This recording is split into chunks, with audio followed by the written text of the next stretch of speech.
however, all of whom have punching power, none of them were able to knock Malinga out. And now here comes perhaps the most powerful puncher to come along in years in these weight classes. IBF World Middleweight Champion Roy Jones Jr. Last fight, as we told you, May 22 against Bernard Hopkins, Washington, D.C.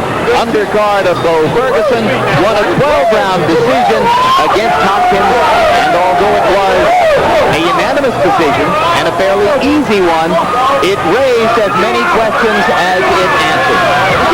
But not for his followers from Pensacola. About 700 of them have followed him 3 or 4 hours up the road to Bay St. Louis.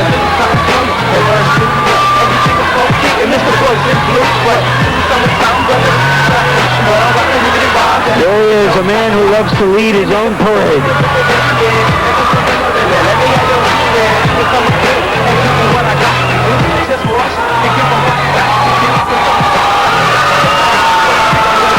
This is the 4th appearance for Jones on HBO. In each of his 3 preceding appearances, he was relatively sullen and taciturn in pre-fight meetings and in the days leading up to the bout. Here he has been ebullient, almost to the point of being giddy, and he said that he would put on a show tonight. The record, 20 wins by KO, 2 more wins by decision against Jorge Castro and Bernard Hopkins. Of Castro, he simply says that was a tough opponent. Of Hopkins, he says, hey, the most important thing was to win the fight. It was for my first championship. It was a big showcase. I was a little bit nervous.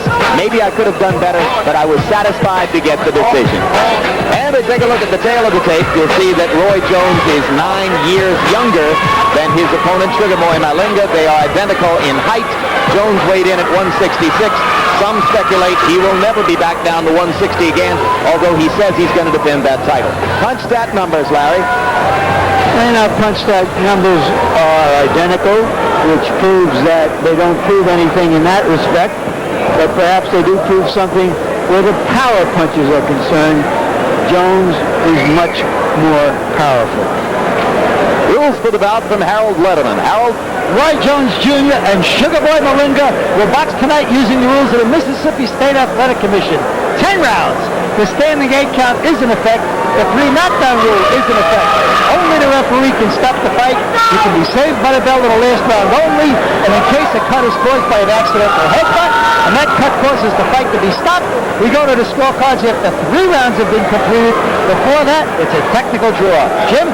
All right, let's go to the sport's most famous dinner jacket, Michael Buffer, for the pre-fight introductions.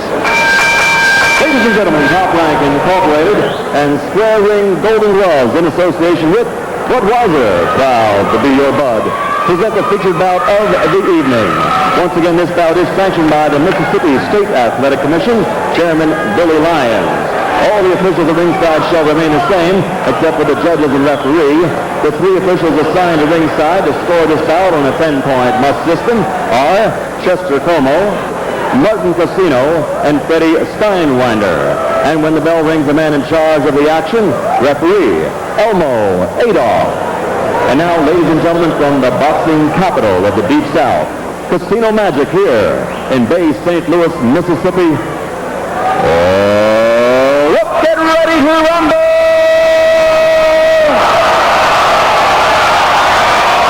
In rounds of boxing in the super middleweight division. Introducing first, fighting out of the blue corner, wearing the red, gold, and black trunks, and weighing in at an even 165 pounds. This master boxer has a professional record of 35-8, including 13 KOs, and he's ranked number 8 in the world by the WBC. He comes to us tonight from Transvaal, South Africa. Ladies and gentlemen, let's welcome Thulani Sugar Boy Malinga.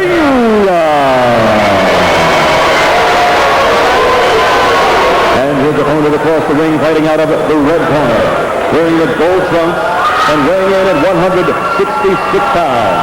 This 1988 Olympic silver medalist is now undefeated with a professional record of 22-0, 20 by KOs. He currently holds the IBF middleweight title. Ladies and gentlemen, from Pensacola, Florida, presenting the IBF middleweight champion of the world, Roy Jones Jr.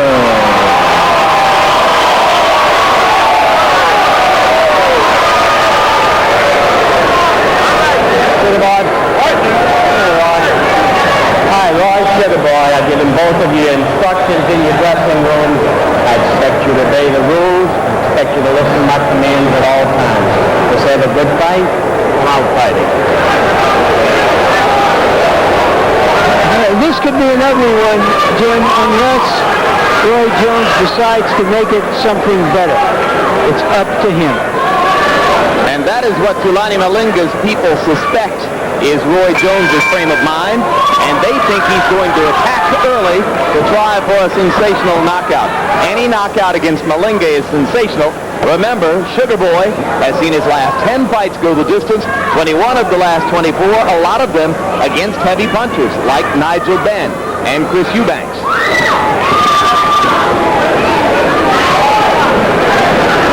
Jones said that he would have to get a look at Malinga early to see how he would target him. But then at another point in our discussion, he promised early in the bout to throw 9 straight left hooks to the body at some point. He said, I really believe the left hook to the body can work. I want to throw 9 in a row of them. And there's a solid left hook to start things off for Jones.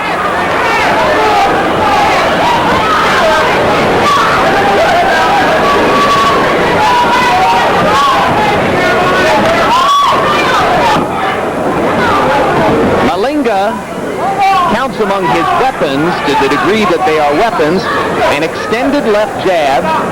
Sometimes he paws with it, sometimes he snaps it, but it's really the length of the jab and its importance as a defensive weapon that means more to him. He'll bring the right hand over the top, but cautiously.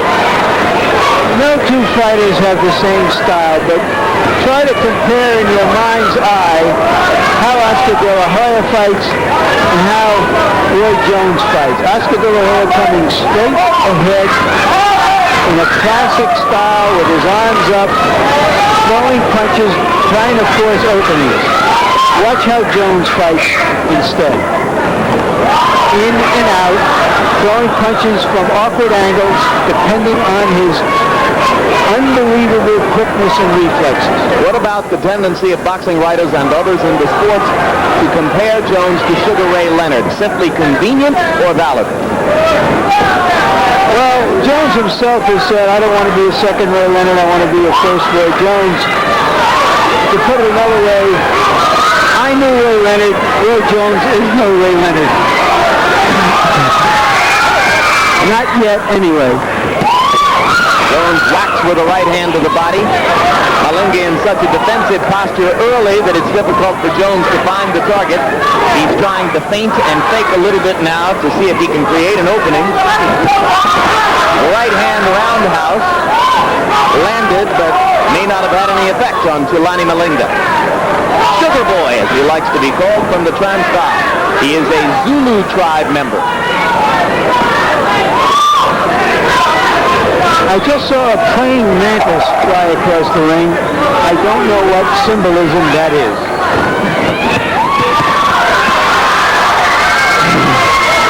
Malinga shaking his head as if to say, why throw punches against my bunched up guard like that? First 3 minutes, relatively uneventful.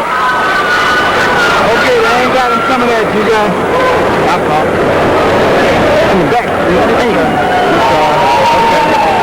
Got him with a tight.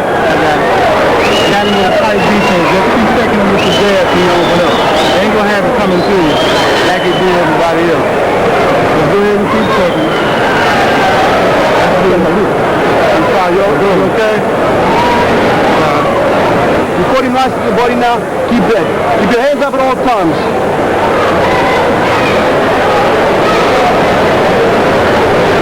What do you think? Take it out. Right.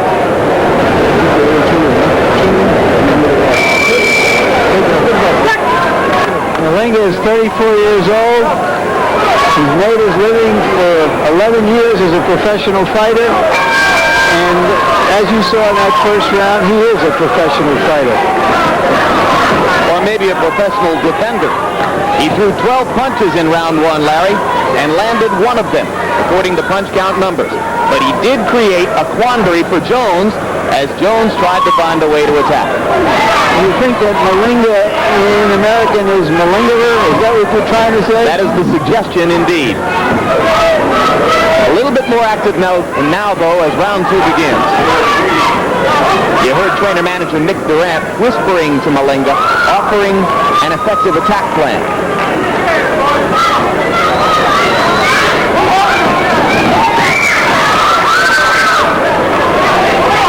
Malinga throws one punch at a time and then covers with both hands.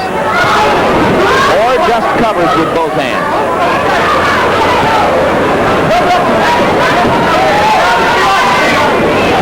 Jones using the jab more to keep himself busy than for any other constructive reason. Lands a right uppercut, though, as Malinga lunges slightly. The other fighter you should keep in mind as you watch this is James Toney, because they may be on a collision course. This guy is almost impossible to knock out. But Jones has him in trouble a little bit now, midway through round two. Malinga punching now to try to get himself out of trouble. Roy landed an explosive left hand in there. Malinga seems a little bit outside of himself now as he wails away to try to get Jones off of him. Roy looking for an opening to throw the right.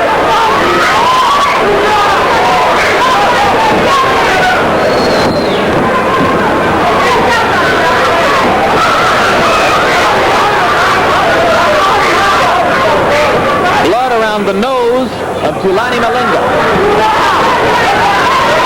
And through the peekaboo defense, Jones landed another left hook. Now Jones switches to a southpaw stance and lands lead left hand.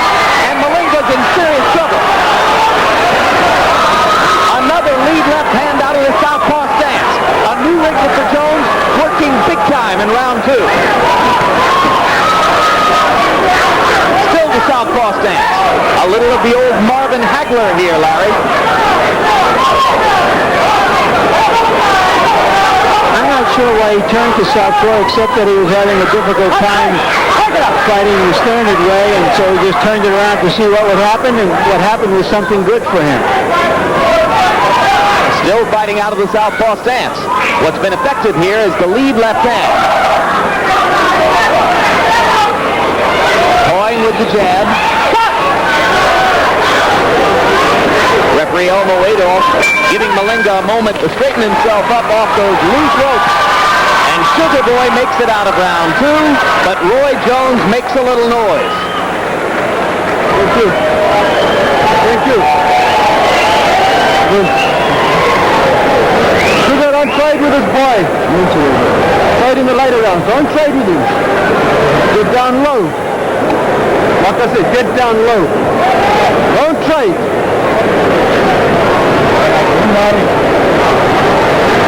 All right, we're going to watch this combination in real time to get an idea of just what people talk about when they talk about Roy Jones' incredible quickness.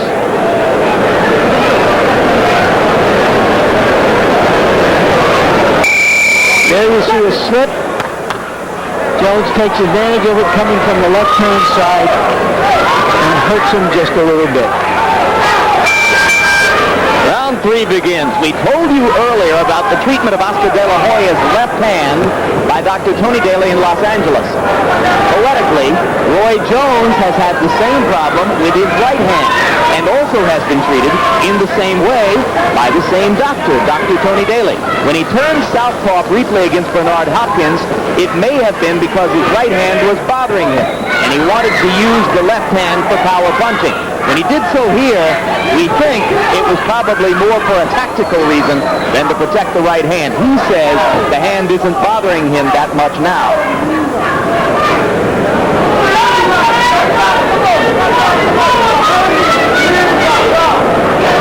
Malinga, with his wits fully collected, goes back into his defensive style for the first minute of round three. Jones, back in a conventional stance, begins to paw tentatively with the jab again.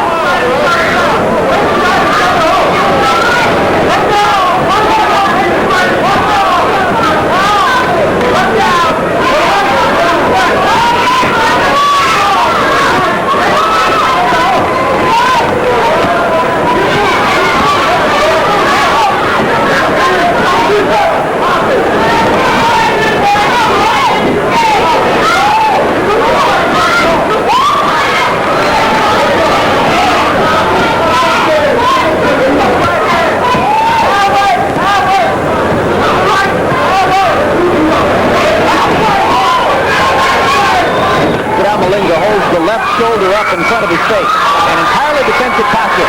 Now a cracking left hook to the ribcage, landed solidly, and backs Malinga up. And another left hook lands flush on the face.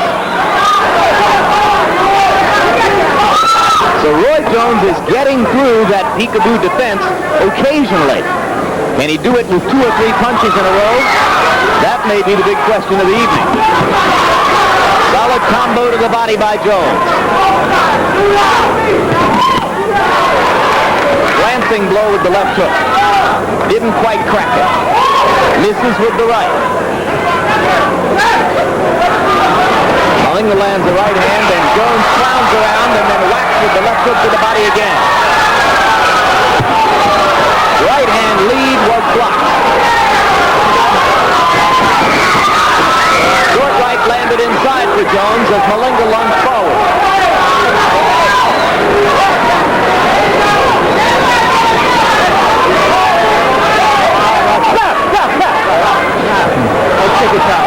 Referee Elmer Adolph stops the action to tell Jones not to stick his tongue out at Thulani Malinga. And the story there is that Adolph referees amateur bouts as well, has been doing Roy Jones fights in this neighborhood, both amateur and professional, for about 10 years. They know each other very well.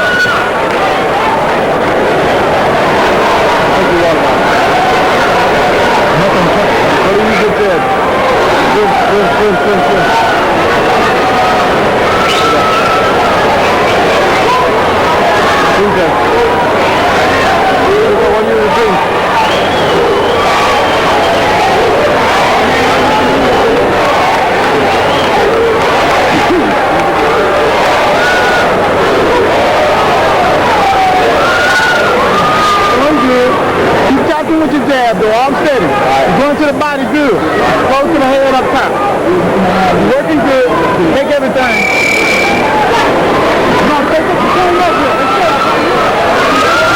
There you see the stuff that has worked for Jones, trying to distract his opponent. But that has to be a first for me, seeing a fighter warned for sticking out his tongue.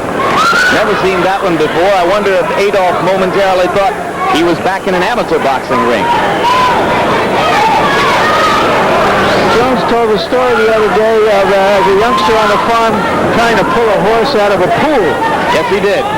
Fascinating story. Lengthy story. A sign of what a good mood he was in.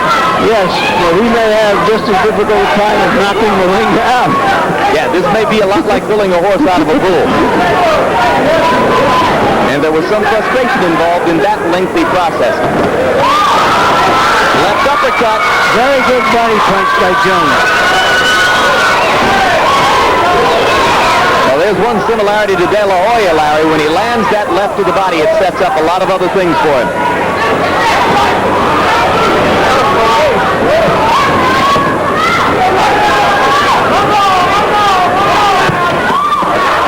Two more left to the body. Jones rapidly seizing on the left hook to the body as the key to a possible strategy for breaking down Malinga's defenses.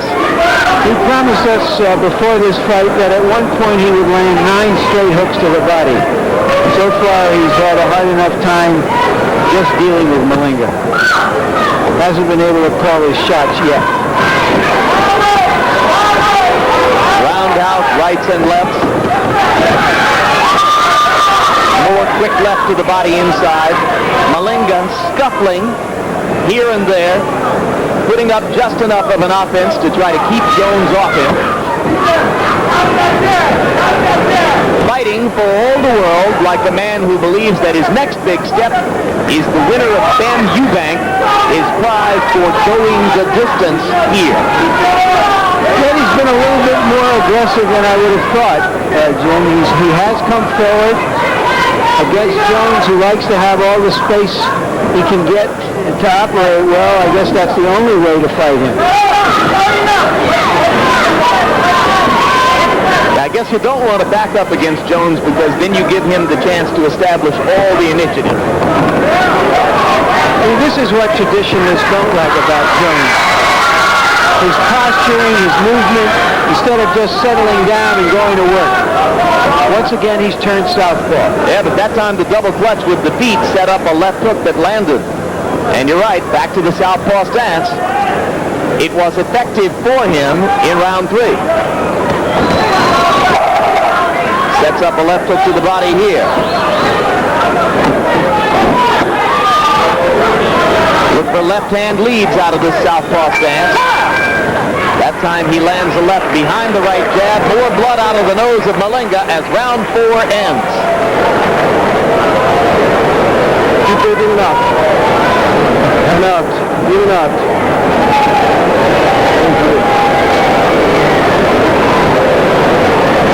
Give me some of the water there. A lot of water. Here, lay it. I got it. Thank you. Harold Letterman, give us your score through 4 rounds. Larry, 4 rounds to nothing, 20-36, Roy Jones Jr. Let me tell you something. This guy really impresses me. I want to tell you, I think that was a 15-punch combination he threw in round 2. Everything he throws is combinations. He's got the quickest hands for a big man I've ever seen since Muhammad Ali. Everything he throws, 4, 5, 6 shots at a time. He is vicious. Harold Letterman, the premier editorialist among American boxing judges. Thank you very much, Mr. Letterman. Round 5 begins. Scheduled for 10. Roy Jones Jr. hoping to give a lot of home fans from Pensacola who've made the drive up the Gulf Shore to Bay St. Louis, Mississippi, a showcase knockout against an opponent as tough to knock out as anybody in the middleweight or super middleweight class.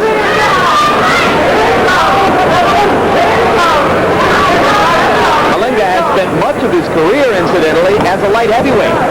So he's coming down in weight for this bout, and that's yet another reason to believe that he may be able to stand his ground against the hard-punching Jones.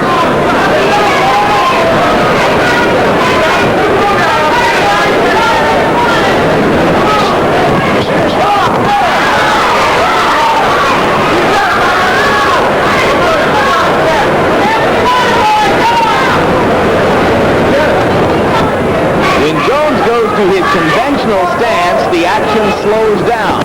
Things tend to heat up on both sides when Roy switches to southpaw. Now he throws Malinga to the canvas. It's a slip, not a knockdown. Referee Elmo Adolph wipes the gloves and they go back at it.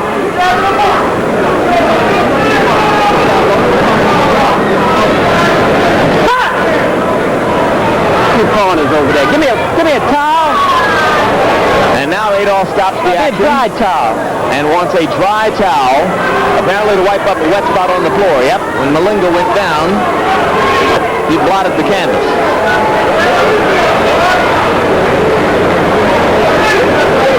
There is nothing you can do here in this area of Mississippi without sweating. The only surprise is that they haven't had to do this more often. All right? This is a jam-packed tent. They are standing on the rings.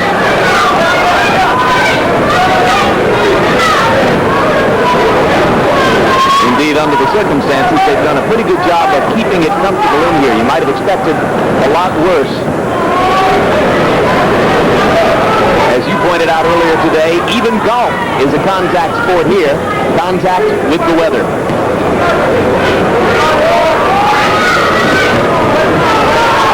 Now tell me, what was that? Showboating.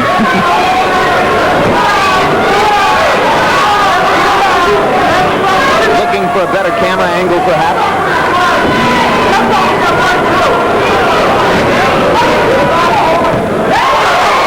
That right hand brought him out of their seats. And now Jones slips on the wet spot as he tries to gain traction to follow up. So a brief moment of relief there for Malinga as Roy Jones was unable to throw anything behind the heavy right hand as he slipped and slid all over the wet spot in the ring.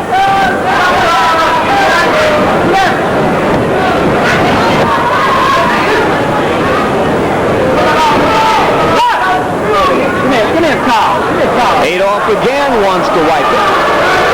He noticed, just as we did, that Jones had trouble gaining leverage on the wet surface. So the clock stops for the second time in round 5.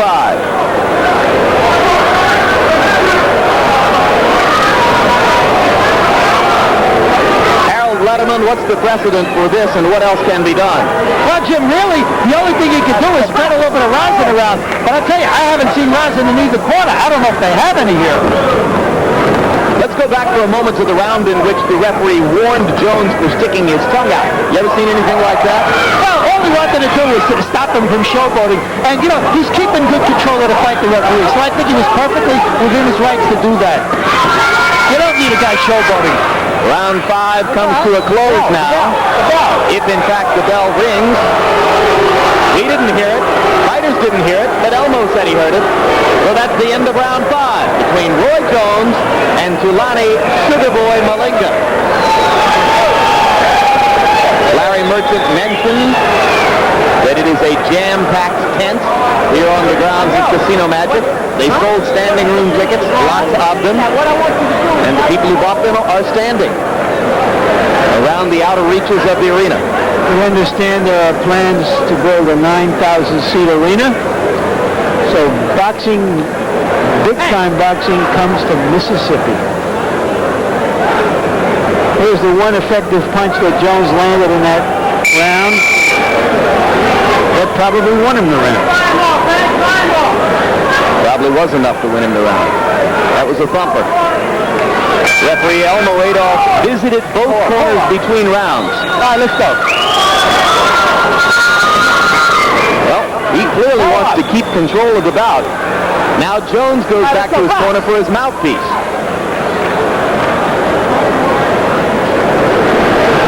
What I would like to see Jones doing here is to going straight at Malinga and breaking him down.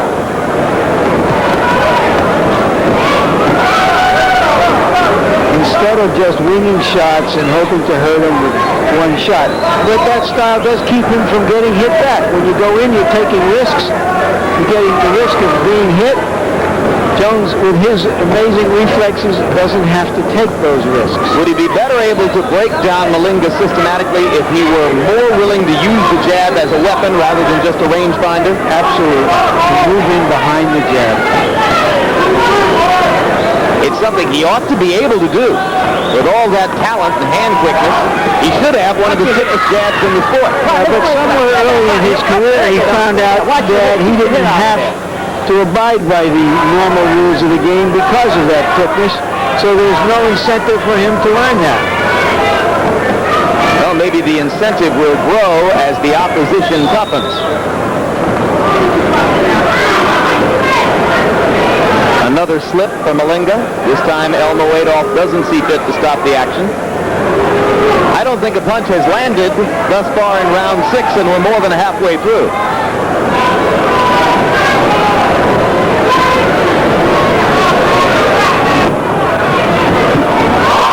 Great left hand was spectacular. 3, 4, 5. Second knockdown of Malinga's recent career. The other was by Chris Eubanks. And this is it. For the first time in 11 fights, Thulani Malinga has been knocked out. And I'll tell you, Larry, you don't like seeing him go for one shot at a time, but what a shot that was. Right, and as I said, he has those amazing reflexes to get away with it without having to put himself at risk. That's exactly what happened there.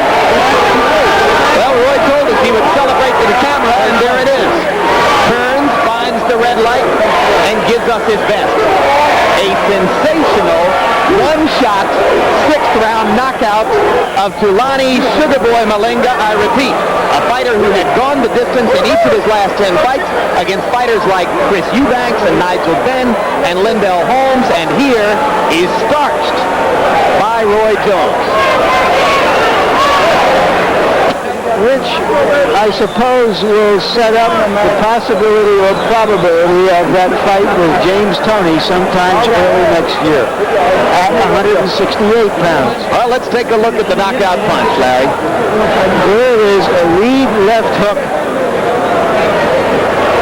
Followed by another short left inside that finished him off, but really it was the lead left hook. Woo! Took a second and a half for his parachute to open to fall to the canvas, because it was so quick he didn't see it, and those are the punches that do the most damage.